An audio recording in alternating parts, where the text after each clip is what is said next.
Saya Dini Listiawan. Saya Gema Maria Angelika Playulandar. Halo, saya Kayla Salsabila. Halo, saya Netana Fajriani. Halo guys, aku Tria Sawa. Halo guys, aku Siti Sabila. Pada kesempatan kali ini, kami dari kelompok 3 kelas 12 MIPA 4 SMA Negeri 1 Sumedang akan melakukan penelitian berupa wawancara kepada veteran Indonesia yang ada di daerah Sumedang. Veteran bisa diartikan seseorang yang memiliki pengalaman atau jasa dalam bidang militer dan penegakan hukum. Veteran juga biasanya warga negara Indonesia yang berkecimpung dalam kesuksesan perang Indonesia melawan negara lain. Tujuan kita untuk membuat video ini yaitu untuk menuangkan hasil laporan tugas kelompok ke dalam bentuk video. Dalam penelitian ini, kami memilih menyajikan laporannya dalam kasus pemberontakan DI-TII. Untuk laporan yang telah kami tuangkan, kami memilih kasus tentang pemberontakan DI-TII yang terjadi di Jawa Barat. Metode penyajian yang kami gunakan yaitu metode diakronik, yang di dalamnya mencakup kejadian DI-TII yang mengancam wilayah Jawa Barat.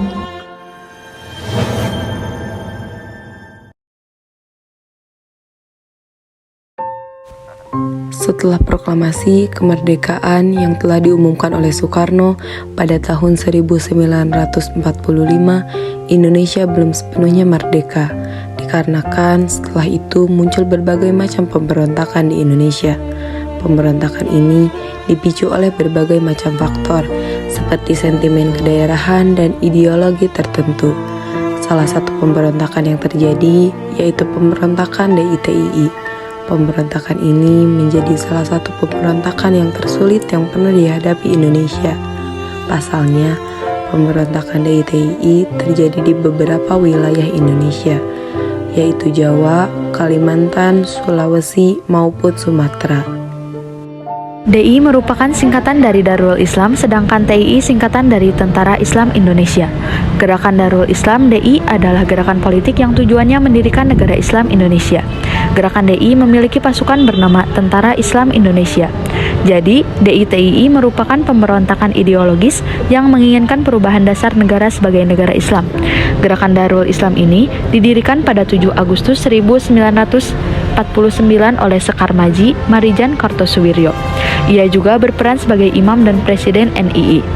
Sebelum perang, Kartosuwiryo adalah seorang politikus yang dihormati terutama di Partai Serikat Islam Indonesia yang memiliki sifat fanatik pada agama dan pandangan tentang politik hijrah.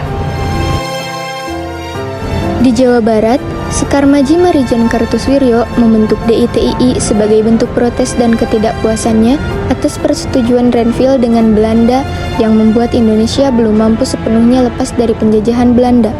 Perjanjian yang dilakukan pada 17 Januari 1948 ini telah memberikan keputusan untuk memberikan daerah Jawa Barat kepada pihak Belanda yang mengharuskan pengikut Republik Indonesia mengosongkan wilayah Jawa Barat dan pindah ke Jawa Tengah.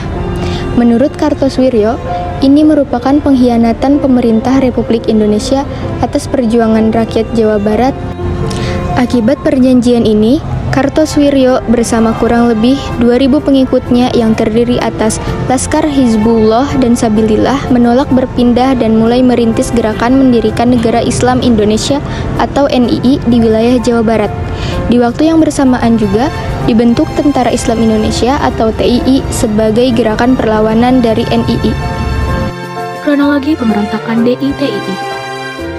Pada 25 Januari 1949, pada saat pasukan Siliwangi tengah melakukan perpindahan atau hijrah dari Jawa Barat ke Jawa Tengah, di mana pada kala itu sedang berlangsung kontak untuk pertama kalinya yang terjadi antara pasukan TNI dengan pasukan DI-TII. Kemudian, selama proses pertempuran pada pasukan DI-TII ini didukung oleh tentara Belanda, sehingga membuat pertempuran yang terjadi antara DI-TII dan TNI menjadi semakin sangat sengit. Hal itu membuat kelompok DI-TII dengan leluasa melakukan gerakannya dengan cara merusak dan membakar rumah penduduk, membongkar jalan di kereta api, dan juga menyiksa penduduk di daerah itu.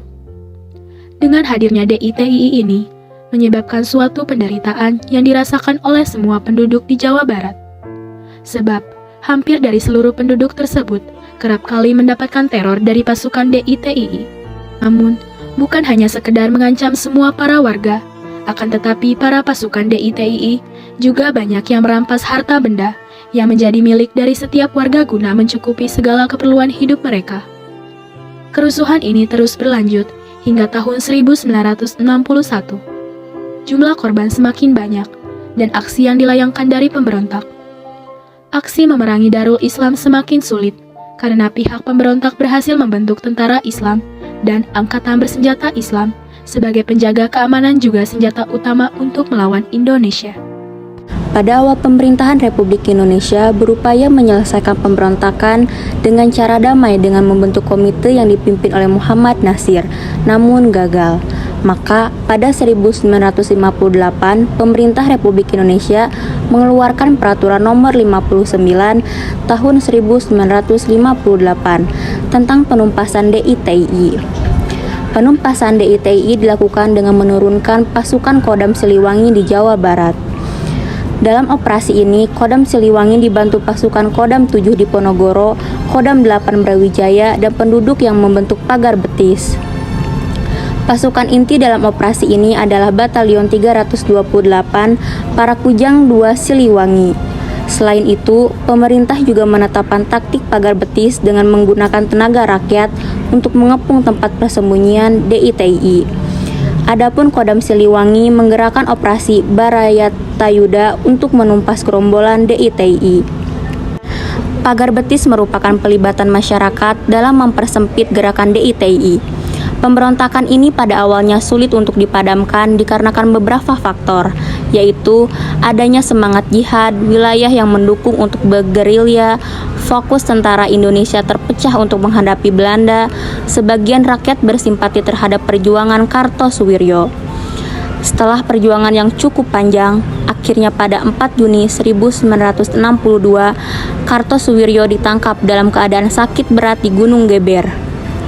Tahun yang menangkap Kartosuwiryo adalah Letda Suhanda, pemimpin Kompi C Batalion 328 Kujang 2 Siliwangi.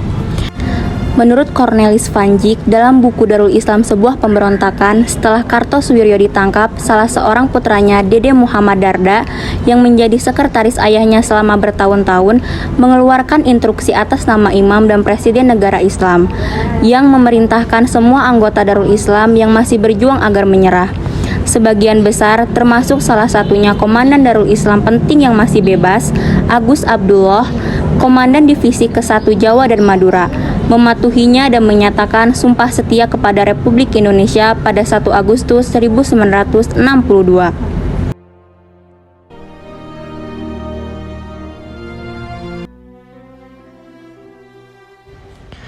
Pada akhirnya, Kartosuwiryo yang merupakan sahabat lama Presiden Soekarno dijatuhi hukuman mati setelah menjalani sidang selama 3 hari pada tanggal 14 sampai 16 Agustus 1962. Hukuman mati ini dilaksanakan sebulan kemudian pada tanggal 5 September 1962.